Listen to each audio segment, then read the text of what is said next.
Ladies and gentlemen, you are watching the English news of Bình Phước radio, television stations, and newspaper. I'm Hưng Kết with the latest news for today. Budget priority given to key transportation projects. Tax debt to stay under 5% of total revenue. Traditional customs of Vietnamese ethnic groups displayed in Paris.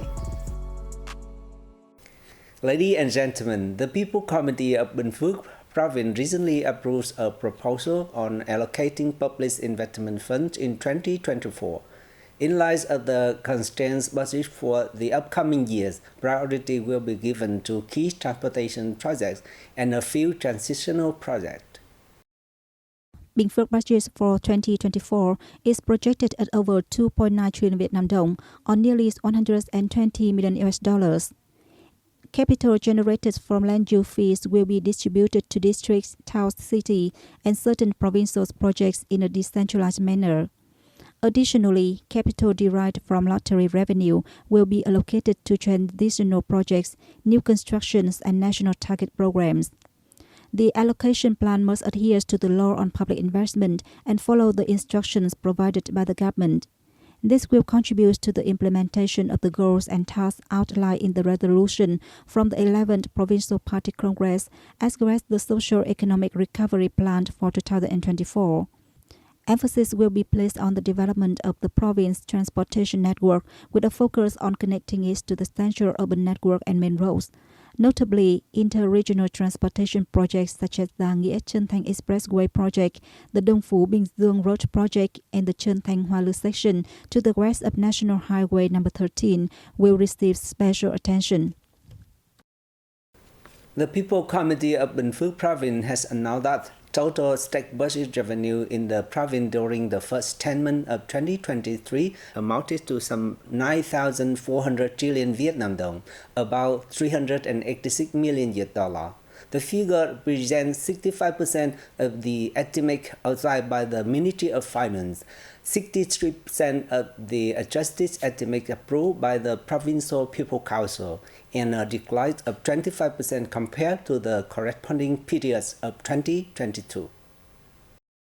It is expected that both the national economies and Bình Phước economy will continue to face difficulties and challenges over the remaining 2 months of the year.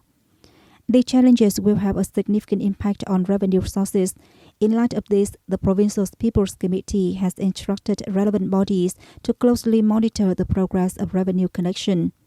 Additionally, specific analysis of each area with a focus on economic areas and key taxation lines should be conducted, thus enabling timely instructions and relevant forecasts. In doing so, potential revenue sources, areas, and types of taxes that may have been overlooked will be identified, allowing for the prompt adoption of effective measures. The chair of the Provincial People's Committee suggested enhancing revenue management, preventing any loss of revenue, effectively combating smuggling and trade fraud, strengthening debt management, and urging the timely collection of tax debts and extended tax payments within designated timeframes. The province aims to achieve a 100% collection rate on deferred tax amounts in accordance with Government Decree No. 12, 2023 (NDCP), dated April 14, 2023. Additionally, by December 31, 2023, tax debts should not exceed 5% of total revenue. Furthermore, procedures will be expedited for projects that are not subject to auction in order to contribute to the state budget. The Provincial People Committee had recently issued a document to implement recommendations from the Provincial People Council following their supervision of the implementations of Government Decree No. 05 concerning ethnic minority taught in Bình Phước Province. The chair of the Provincial People's Committee urged provincial departments, sectors, associations, organizations, and people's committees of districts, towns, and cities to actively promote and educate the public about ethnic minority policies. They should also enhance coordination, inspection, evaluation, information sharing, and reporting related to ethnic minority affairs in the province. It's crucial to effectively implement the policies and manage affairs in keeping with the National Target Program for the Socio-Economic Development of Ethnic Minority Areas and Mountainous Regions. The ultimate aim is to achieve the strategic goals set for the ethnic minorities tasked in the province. Effort should be made to encourage ethnic minorities to harness their potential for socio-economic development while preserving and promoting their traditional cultural identity. The crucial role of influential village elders and respected individuals should be strengthened. Measures need to be developed to effectively implement the policies of great national unity, thus contributing to political security and national defense and security in ethnic minority areas.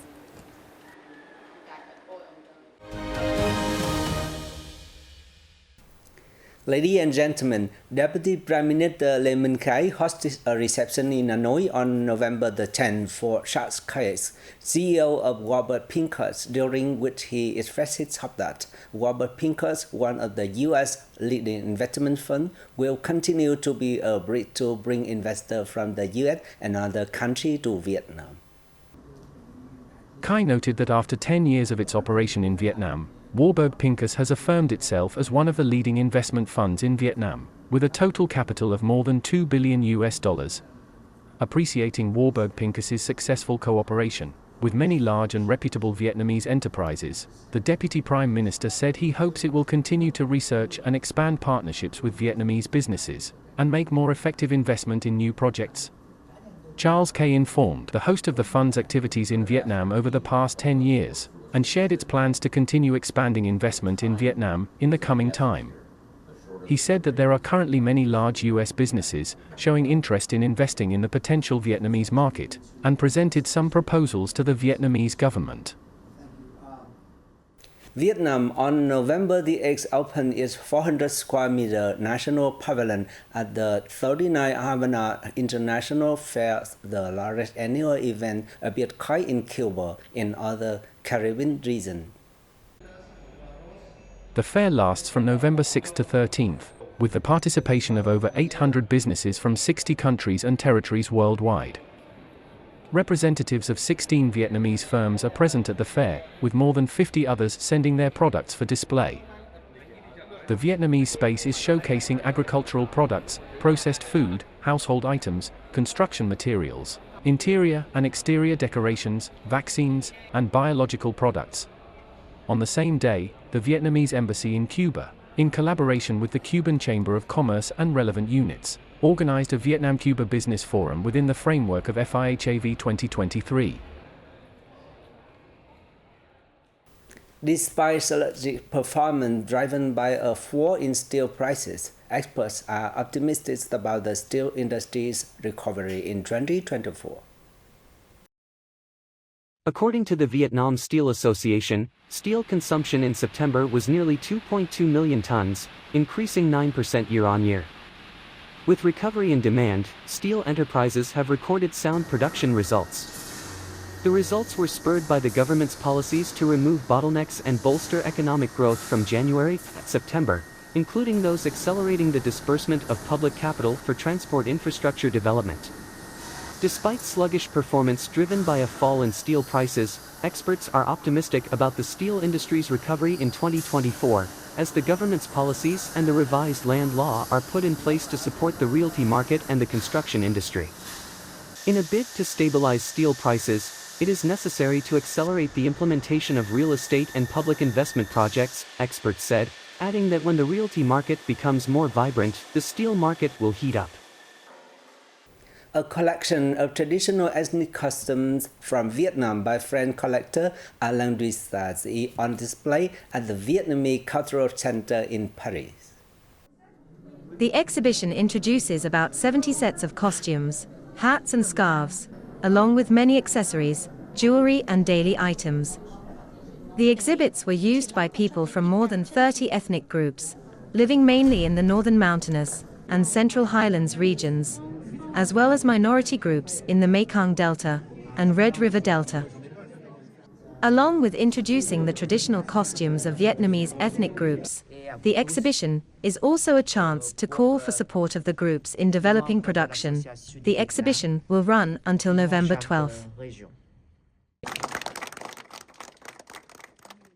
And that's all for the news today. Thank you for watching BPTV News. Goodbye and see you next time.